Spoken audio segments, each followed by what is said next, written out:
Melissa Thomas here, Florida National News at the annual IACP conference with the Royal Bahamas Police Force. Please introduce yourselves to our audience and give us your thoughts on the conference so far. Hi Melissa, and hi to your audience. I'm Assistant Commissioner of Police Kendall Strawn from the Royal Bahamas Police Force out of the Bahamas. Now the Bahamas sits about 100,000 square miles of 700 islands, keys and rocks. Our nearest point is 50 feet off the coast of South Florida, being the island of Bimini, and we stretch all the way south to Turks and Caicos. We have a population of about 400,000, and the city of Orlando is our playground. So we have a wonderful opportunity. Citizenry from the Bahamas usually come here for fun and frolic and to enjoy the environment. And certainly the International Association of Chief of Police Conference. The officers here, like many of our law enforcement officers, have been involved in the membership of this prestigious body for more than 20 years.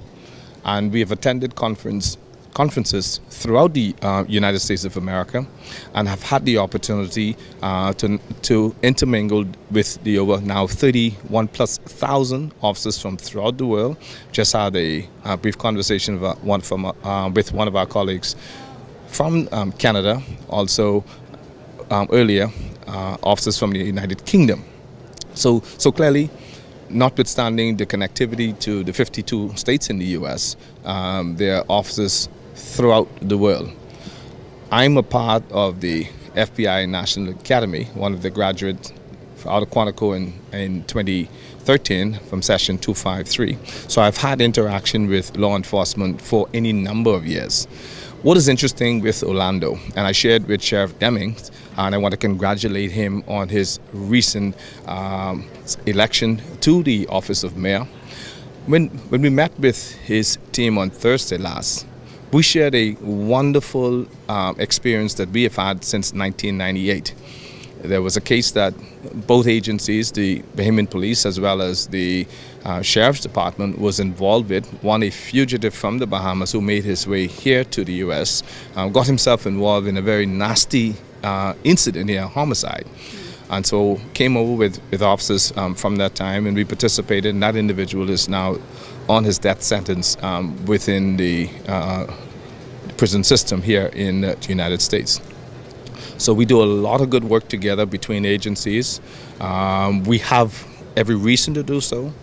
In the Bahamas, we are plagued with a lot of challenges from the illicit flow of firearms, predominantly from the U.S. into the Bahamas, that has been causing us great grief with respect to injuries, harms, and even deaths within our regions.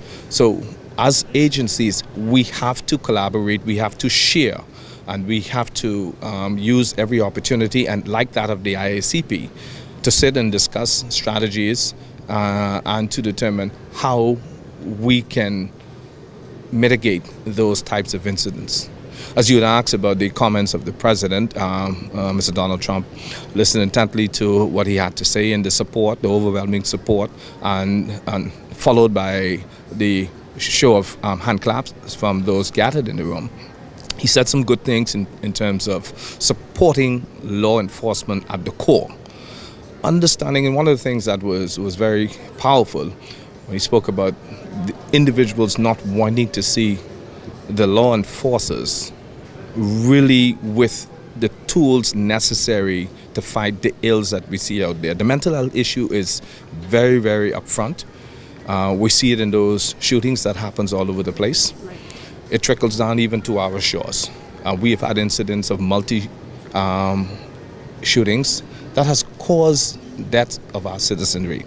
So we have to talk about these issues. We have to find ways to stem the flow of illegal firearms, and also find ways collectively to see how we can deal with the mental health issues that are ever so popular out there.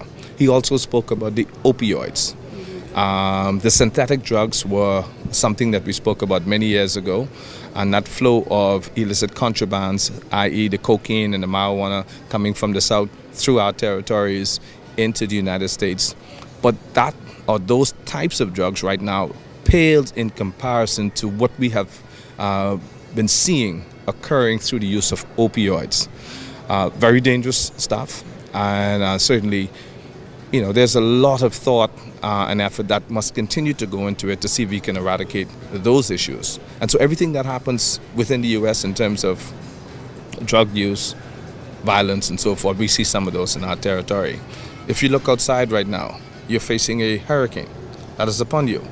Well, we experience those in the Bahamas. And so we have very similar challenges. All right. Thank you so much for your time. We deeply appreciate it. You're certainly welcome.